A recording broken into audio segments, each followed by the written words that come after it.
さて、今回ですね、深掘りするのは名古屋にできたうんこミュージアム名古屋です。おお、うんこミュージアム。そう、うんこ。もう今日うんこって連呼しますけど、YouTube の中継とか解説記事を見ながら、この、一見強烈なミュージアムが実際どんなとこなのか、ええ。それと特に名古屋と寺相性いいって言われてるその理由ですね。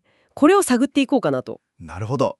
まず情報源によるとコンセプトがすごい。マックスうんこかわいい。かわいいですか、うんこが。そうなんですよ。いわゆる汚いっていうイメージじゃなくて、なんかポップでカラフルなうんウンターテイメントを目指してると、うんことエンターテイメントの融合ってことですよね。その発想自体がまず面白いですよね。で、入場するとまずカラフルな便器に座るらしいじゃないですか。ああ、そうそう。マイうんこを生み出すみたいな。さあ、マイうんこ。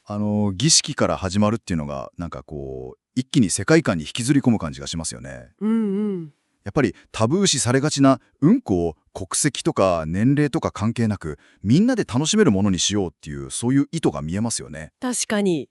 で、中継映像で見たんですけど、うんこボルケーノ、あれは、インパクトありました。ああ、ボルケーノ。世界中のうんこエネルギーを集めてうんこが噴火するっていう。設定がまたすごいですね。参加者が54321うんこーって叫ぶんですよ。そしたらパワーが送られて本当にカラフルな、うんこの模型ですけど、それが吹き出す。へえ。ただ見るだけじゃなくて参加するっていうこのインタラクティブな感じがいいですよね。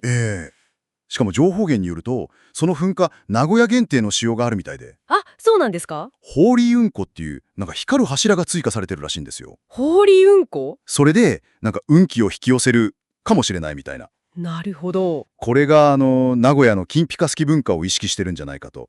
ハッピーゴールドラッキーっていうコンセプトらしいです。なるほどね。金ピカとうんこ。いやでも名古屋っぽいかもしれないですね、それは。30分に1回のショーだそうです。単にうんこを展示するだけじゃなくて、ちゃんと地域性を取り込んでるのがうまいなと思いますね。他にも落ちてくるうんこをキャッチするゲーム、うんこ腹取りとか。ありましたね。あと、世界中のうんこって言葉が光るうんごネオン。ここには名古屋弁のデラもちゃんと入ってるっていう。寺。あと、金のシャチホコとかエビフライとかそういう名古屋モチーフとうんこが組み合わさってるらしいじゃないですか。そうなんですよ。徹底してますよね。徹底してるうんこに。まさにそこが名古屋と寺相性いいって言われる、革新部分なんでしょうね。情報源を読んでみると理由はいくつか考えられるかなと。一つは分かりやすく名古屋の派手好きとか金好き文化との親和性。はいはい。表面的な。でももうちょっと考えると、なんていうかエンタメに対する貪欲さというか、なるほど。それとうんこっていうタブーをこう隠さずにユーモアで堂々と見せるっていうその姿勢自体がなんか名古屋の気質とあったんじゃないかなと。面白いですね。単に派手だから金ピカだからだけじゃなくて、そのタブーへの挑戦を面白がれる、そういう下地があるんじゃないかってことですか。そういう見方もできるかなと。示唆しているのは、もしかしたらそのあからさまさみたいなものを受け入れる度量かもしれないですね。あからさまさ。他の地域だったらもしかしたらちょっと下品じゃないって敬遠されかねないテーマじゃないですか、うんこって。確かに。それを名古屋の、ある種の価値観が、いや大胆で面白いじゃんみたいに捉えて、さらに地域コンテンツと結びつくことで、単なる奇抜さじゃなくて地元ならではの特別な体験みたいに感じさせてる、そういう可能性はあるかなと読み取れますね。なるほどな。面白い視点ですね。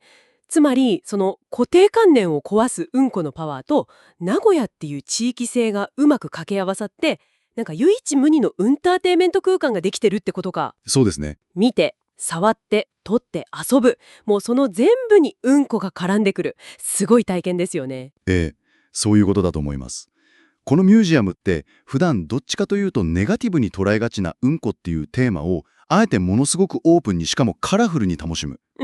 そうすることでどんな新しいコミュニケーションが生まれるんだろうとか、あるいはもしかしたら私たちの健康とか排泄に対する意識に何か変化をもたらすきっかけになるんじゃないかみたいな、そういう問いかけも含んでる気がしますね。深いですね、うんこ。では最後にこれを聞いているあなたへの問いかけです。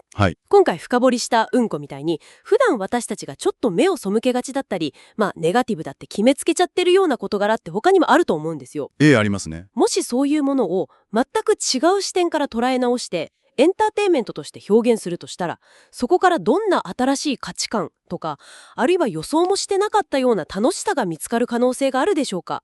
ぜひ考えてみてください。